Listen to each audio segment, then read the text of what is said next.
Okay बच्चियों, आज हमने जो टॉपिक स्टार्ट करना है वो है मोमेंटम। सबसे पहले तो आप इसका कॉन्सेप्ट अंडरस्टैंड करने बेटा कि मोमेंटम है क्या चीज। Every object has momentum. Every moving object mean जो भी बॉडी मूव कर रही है उसके पास मोमेंटम होगा। ठीक है, पहला तो पॉइंट आप ये नोट डाउन कर लें। Because by definition linear momentum, अच्छा मोमेंटम की डिफरेंट टाइप्स हैं। लीनियर मोमेंटम है, एंगुलर मोमेंटम है, लेकिन आपके जो सिलेबस में हम सिर्फ लीनियर मोमेंटम को पढ़ेंगे। एंगुलर मोमेंटम जो है वो आगे लेवल में जाके हम डिटेल में पढ़ेंगे, अब इसकी जरूरत नहीं है। तो अभी हम सिर्फ लीनियर मोमेंटम के बारे में डिस्कस करेंगे। By definition linear momentum is the product of mass and velocity on off an object. और अगर इसका फार्मूला बनाएं तो मोमेंटम, इसका यूनिट होगा किलोग्राम मीटर पर second, mass and times velocity. Mass का केजी यूज होगा, वेलोसिटी का मीटर पर सेकेंड होगा, तो इसमें ओवरऑल मोमेंटम का यूनिट आ जाएगा किलोग्राम मीटर पर सेकेंड। अच्छा, इसका जो मैथमेटिकल फॉर्म बनेगी वो ये आ जाएगी, small P, this is not rho, ये डेंसिटी, ये रो के लिए जो सिंबल होता है वो नहीं है, ये स्मॉल पी है। P is equal to m into v. M is mass and v is velocity. ये तो उसका दूसरा पॉइंट हो गया, पहले इसकी डेफिनेशन है, दूसरा इसका मैथमेटिकल फार्मूला है।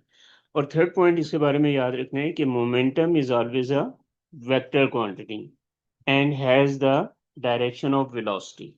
मतलब मोमेंटम की जो डायरेक्शन होगी वो बेसिकली कौन सी डायरेक्शन होगी, वो वेलोसिटी की जो डायरेक्शन है, मतलब जिस डायरेक्शन में बॉडी मूव कर रही होगी उसी डायरेक्शन को हम मोमेंटम की डायरेक्शन लेंगे। ठीक है बच्चों, ये क्लियर हो गया। Yes, moment sir. Momentum is the product of mass and velocity and it is a vector quantity, और इसका यूनिट होगा किलोग्राम मीटर पर सेकेंड। अच्छा, अब आगे हम इसको थोड़ा सा रिलेट करते हैं Newton second law of motion से। न्यूटन का सेकेंड लॉ क्या था, F is equal to M A, ये मैथमेटिकल फार्मूला था। और F उसमें क्या होता था, नेट फोर्स। नेट फोर्स मतलब difference of two forces, forward force minus backward force. एक मिनट पीछे होल्ड कीजिएगा प्लीज।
अच्छा बच्चे, पॉज भी तो होती थी।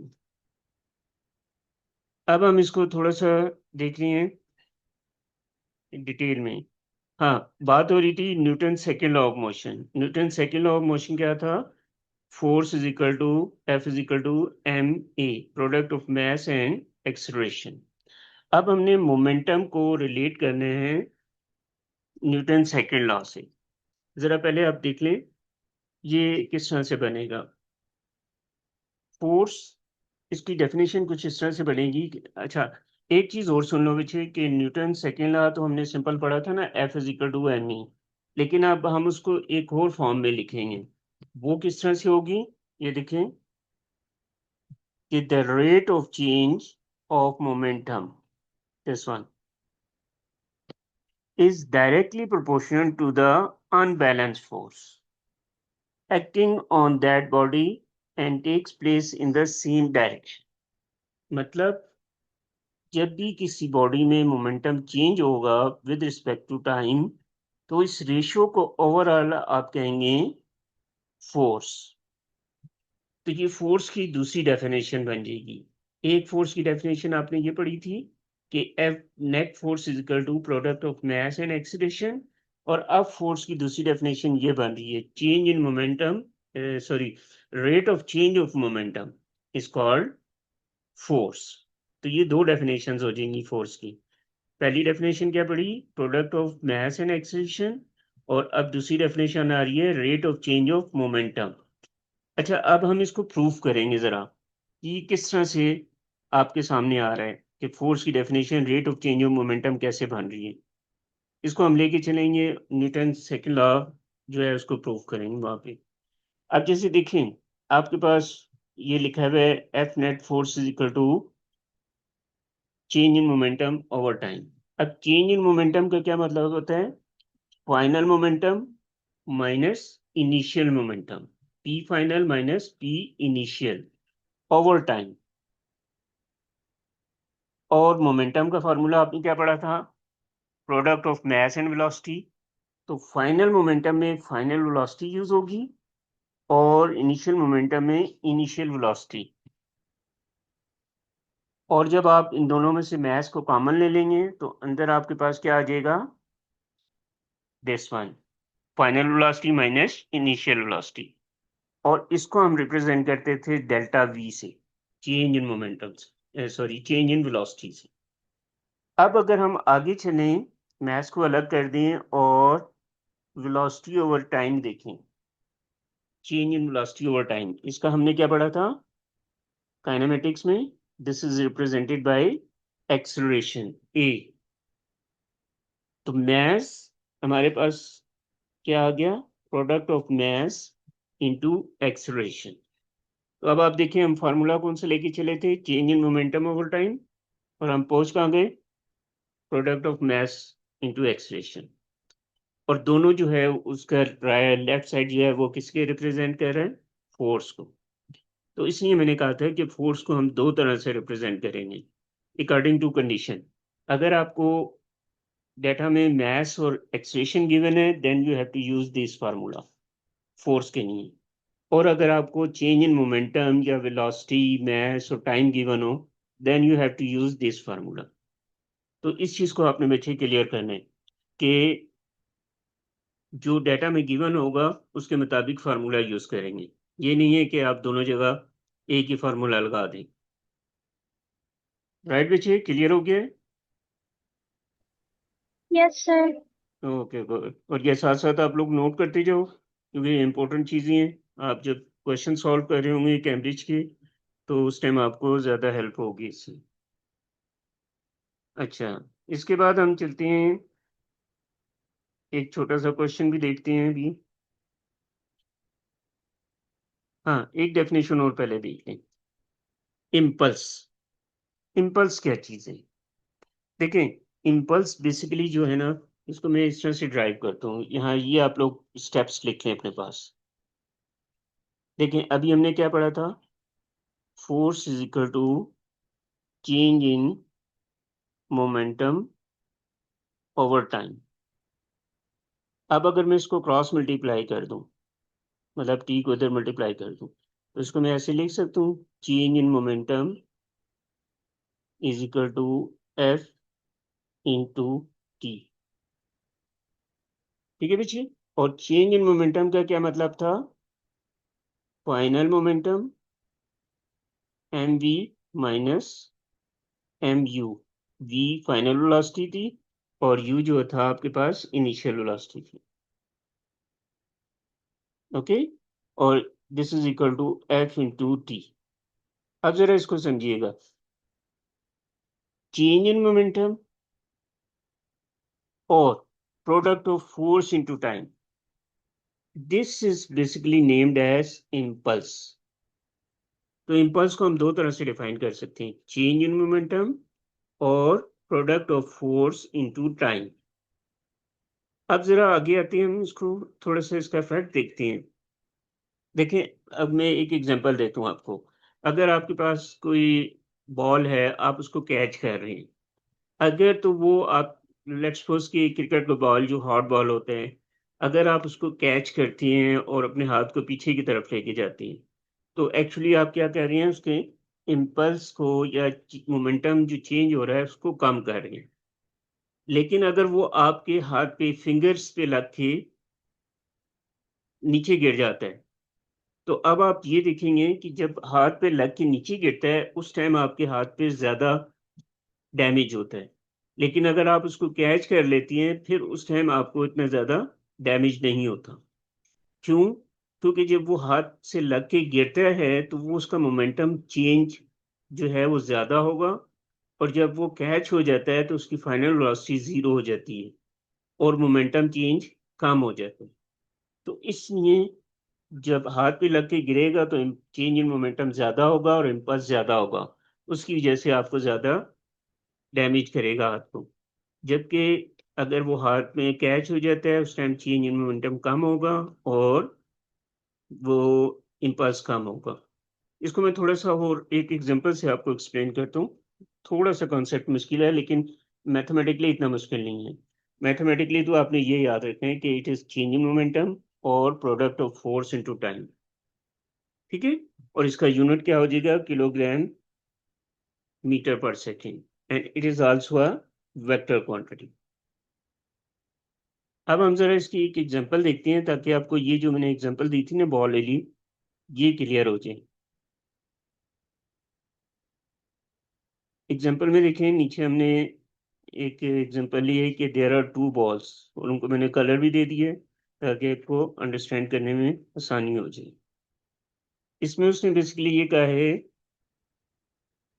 इसको अगर मैं एक्सप्लेन करूँ, ये सामने देखें ज़रा आपके पास डायग्राम में, there are 2 balls, one is red, one is blue।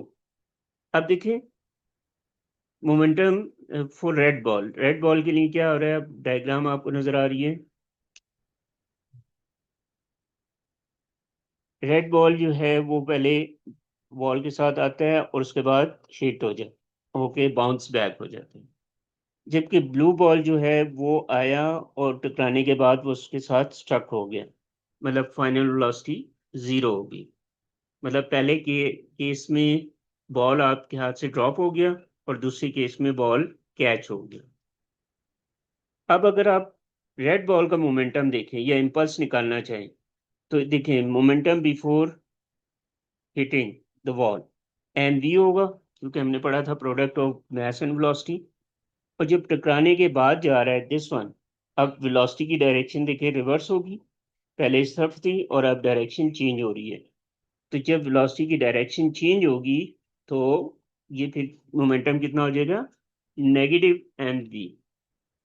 और जब आप इन दोनों का चेंज निकालेंगे, तो चेंज इन मोमेंटम क्या होता है, final momentum minus initial momentum. और मैथ्स की रूल्स के मुताबिक नेगेटिव नेगेटिव ऐड होता है। तो अब आपके पास मोमेंटम रेड बॉल के लिए कितना आ रहा है, -2 mv। राइट बच्चे? Yes, और sir. और अगर आप ब्लू बॉल के लिए लेते हैं, तो उसका इनिशियल मोमेंटम mv है और फाइनल मोमेंटम 0 हो जाएगा। 0 क्यों हुआ? क्योंकि वो अब यहाँ पे रेस्ट में आ गया, रुक गया, उसके साथ फाइनल वेलोसिटी रिवर्स नहीं हुआ। तो अब हम जब चेंज इन मोमेंटम निकालेंगे, तो final momentum minus initial momentum, और यहाँ पे नेगेटिव एम वी आ जाएगा। तो impulse is defined as a change in momentum. यहाँ पे देखें, ये मोमेंटम की वैल्यू और यहाँ पे मोमेंटम की वैल्यू डिफरेंट है। तो इस वजह से एक बॉल का मोमेंटम ज्यादा होगा और दूसरे बॉल का मोमेंटम कम होगा, क्योंकि एक में चेंज इन मोमेंटम ज्यादा है और एक में चेंज इन मोमेंटम कम है। इज इट क्लियर बच्चे? ये समझ आ गया आप लोगों को? कोई क्वेश्चन तो नहीं है आपका? हाँ सर। ओके, ठीक है बच्चे, आगे चलते हैं हम। एक जरा ये पास पेपर क्वेश्चन को ट्राई करते हैं। ये आपको नजर आ रहा है ना? यस थोड़ा सा सर। थोड़ा सा मैं इलाज कर देता हूँ। जी, अब देखें, क्वेश्चन ये है, ये मैं जून 2016 में आ चुका है। एन ऑब्जेक्ट ऑफ मैथ, इसको हम वन में, अच्छा मैंने आपको कुछ एक टेक्निक बताई थी ये इस तरह से न्यूमेरिकल टाइप क्वेश्चंस को सॉल्व करने के लिए, कि जो भी न्यूमेरिकल वैल्यू होगी उसको आपने सर्कल करना है, ताकि जब आप उसका डाटा बनाएं तो आपके जहन में एकदम क्वेश्चन फार्मूला आ जाए। अब देखिए उसने क्या कहा है, an object of math 50 kg accelerates from a velocity, from a velocity मतलब ये कौन सी वेलोसिटी होगी? Initial velocity u, to a velocity of 10 metre पर सेकेंड। ये कौन सी वेलोसिटी हो जाएगी? Final velocity v, in the same direction. What is the impulse provided to cause this acceleration? आप देखें, सबसे पहले आपने इसका डाटा बना लिया, इसकी चेंज इन वेलोसिटी देखें कितनी निकली, final v minus U, 8 metre पर सेकेंड, और इसकी मास कितनी थी आपके पास? 50 kg। और हमने इसके बारे में क्या पढ़ा था, न्यूटन सेकेंड लॉ का, चेंज इन मोमेंटम किसके बराबर होता था? F is equal to m into we.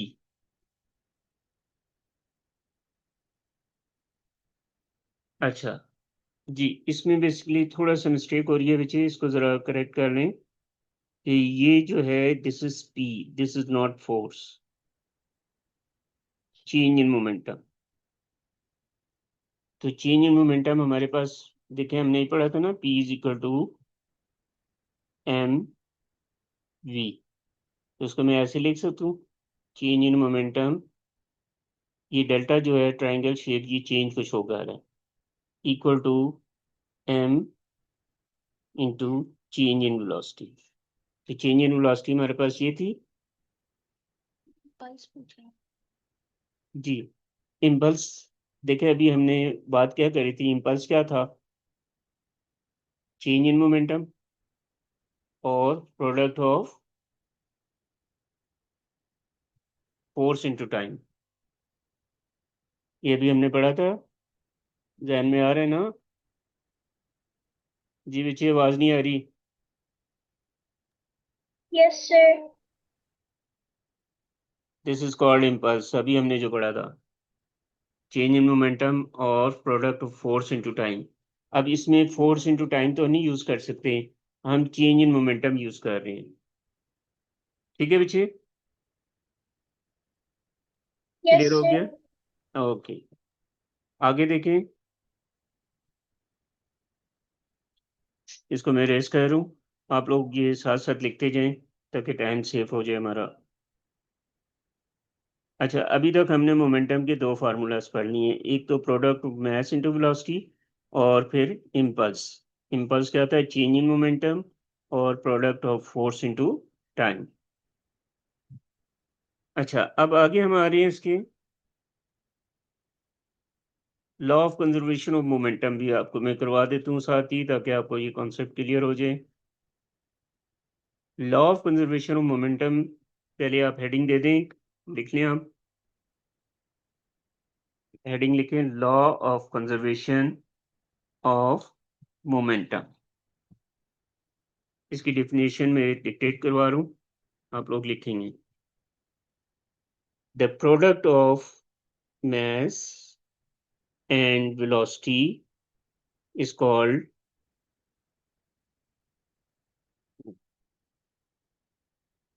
एक मिनट है जी के पीछे, हम्म, इसकी डेफिनेशन दोबारा लिखेंगे, the momentum of an isolated system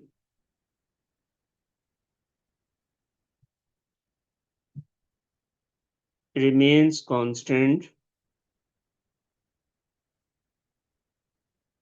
before and after collision. I repeat it.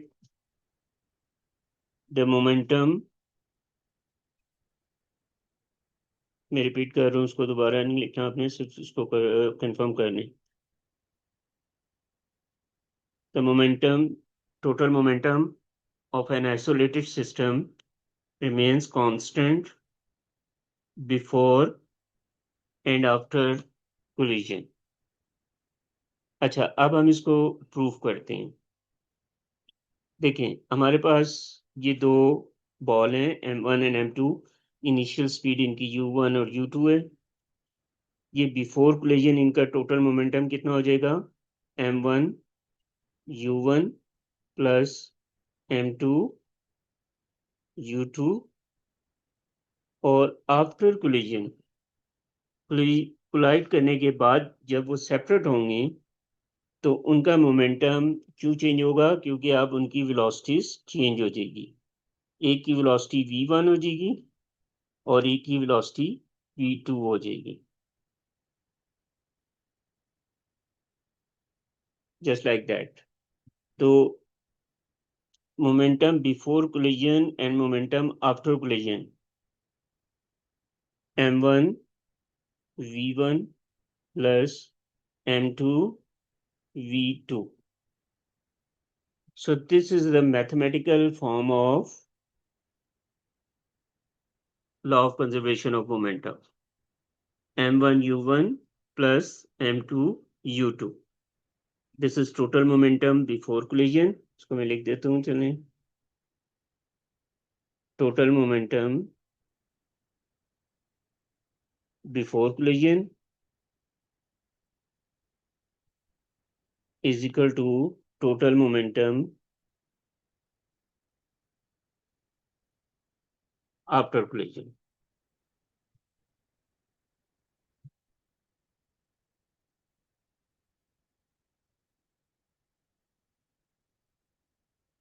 Total momentum after collision, इसको आप पीएफ कह सकते हैं, फाइनल मोमेंटम.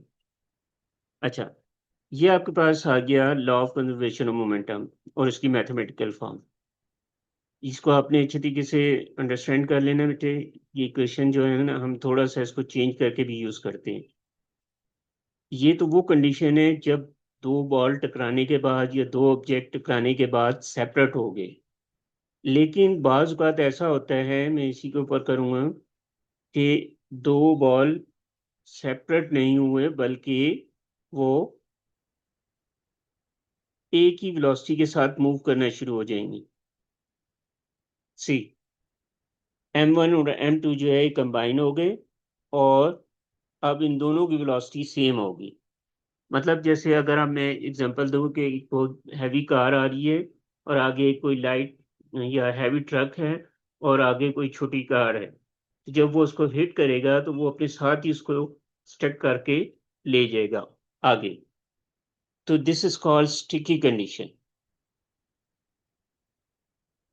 स्टिकी कंडीशन का मतलब when two objects stuck together और एक ही वेलोसिटी के साथ मूव कर रहे हो. तो इस केस में ये लॉ ऑफ कंजर्वेशन मोमेंटम कैसे अप्लाई होगा कि आप ये इक्वेशन दोबारा लिखें. m1 u1 initial momentum before collision is equal to final momentum या टोटल मोमेंटम आफ्टर कोलिजन.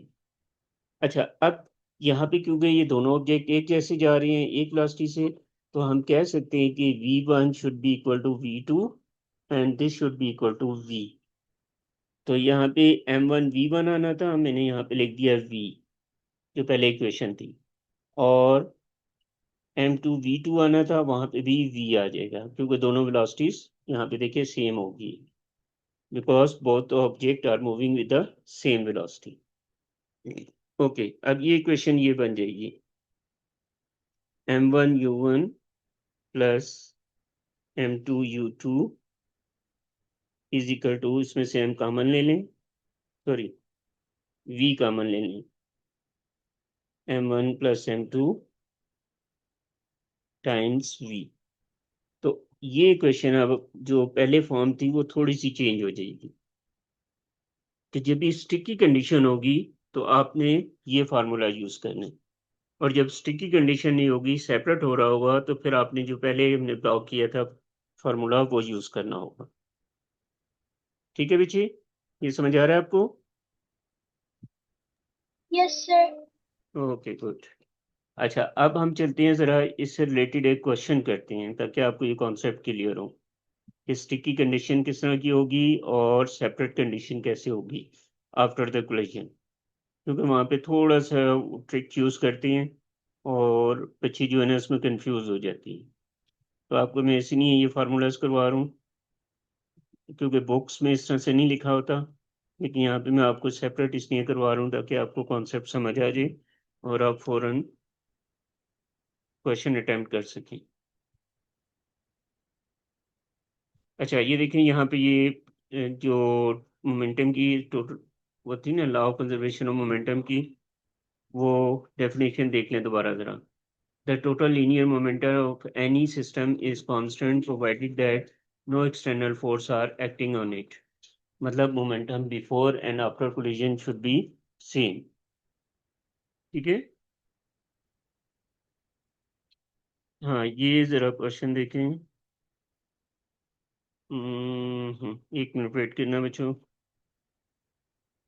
मैं स्टिकी कंडीशन का एक क्वेश्चन निकाल रहा हूँ आपके लिए पास पेपर का। हाँ, ये देखिए ये आ गया सारे स्टिकी कंडीशन का।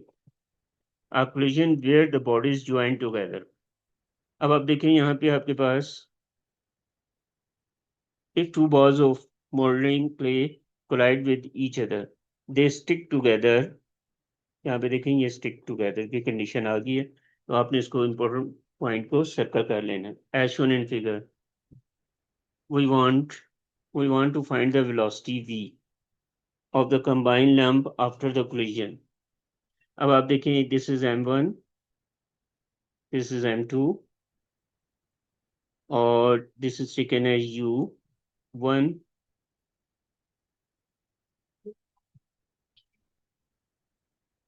ओके, इसको एक मिनट वेट कीजिएगा पीछे।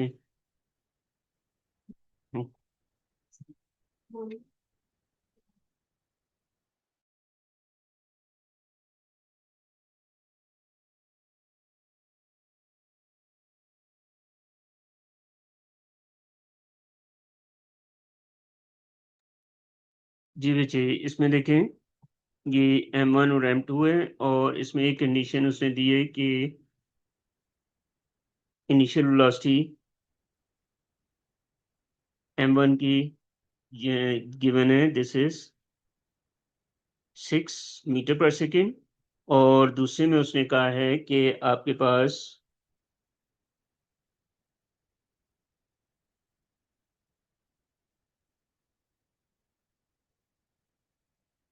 if bodies are isolated then momentum is conserved, so momentum before collision should be equal to momentum after collision। तो अब हम अगर ये दोनों का देखें, बॉल वन जो है वो m1 जो है वो मूव कर रही है 6 मीटर पर सेकेंड से, जबकि m2 जो है वो रेस्ट में है। m2 जो है आपके पास रेस्ट में आ गई है, this is m1, this is m2। तो इसकी वेलोसिटी जो होगी शुरू में u2, इसको हम 0 सपोज करेंगे। जब आप मोमेंटम लगाती हैं मोमेंटम बिफोर कोलिजन, तो मोमेंटम बिफोर कोलिजन क्या हो जाएगा, m1 u1 ये आ गया आपके पास, और m2 u2 ये आ गया। अच्छा, ये जो ग्राम्स में मैच थी इसको 1000 से डिवाइड करके आपने ग्राम्स किलोग्राम्स में कन्वर्ट की है, और दूसरी साइड पे मोमेंटम आफ्टर कोलिजन जो होगा वो क्या हो जाएगा, m1 plus m2 times v। जो ज्वाइंट कंडीशन हमने स्टिकी कंडीशन की बात की थी ना, ये फार्मूला में लिख रहा हूँ दोबारा, m1 u1 plus m2 u2 is equal to m1 plus, ये हमने फार्मूला पढ़ा था, ये फार्मूला हम इसमें यूज कर रहे हैं। तो अब आपके पास M1 और M2, M1 आपके पास 0.1 था और M2 था 0.5, तो इन दोनों को ऐड करेंगे तो 0.6 बनेगा। और नेक्स्ट स्टेप में आप क्या कह रहे हैं, आप इसको सॉल्व कर रहे हैं और v के साथ जो मल्टीप्लाई हो रहा है 0.6 उसको आपने दूसरी तरफ डिवाइड करना है, तो आपके पास आ जाएगा 1 मीटर पर second. So this is called sticky condition, जिसमें momentum before collision should be equal to momentum after collision का फार्मूला लगाना है। ठीक है। अच्छा, अभी हम यहाँ पे इसको क्लास को ऑफ कर रहे हैं। इसके आगे जो नेक्स्ट स्टेप होगा, नेक्स्ट क्वेश्चन जो है इंशाल्लाह आगे हम करेंगे। तो कल इनकी क्लास में इंशाल्लाह आपको मैं नेक्स्ट टॉपिकल क्वेश्चन इसके कुछ करवाऊंगा और कुछ इंपॉर्टेंट पॉइंट्स हो रहेंगे, वो भी हम कंप्लीट करेंगे। ठीक है।